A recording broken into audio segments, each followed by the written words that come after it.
Өзіңсің шырқара сен мәңгі менің, бақытым сенен өзге арман менің.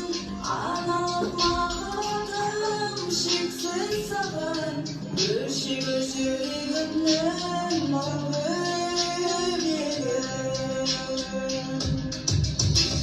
Сен қуанып күл балашым,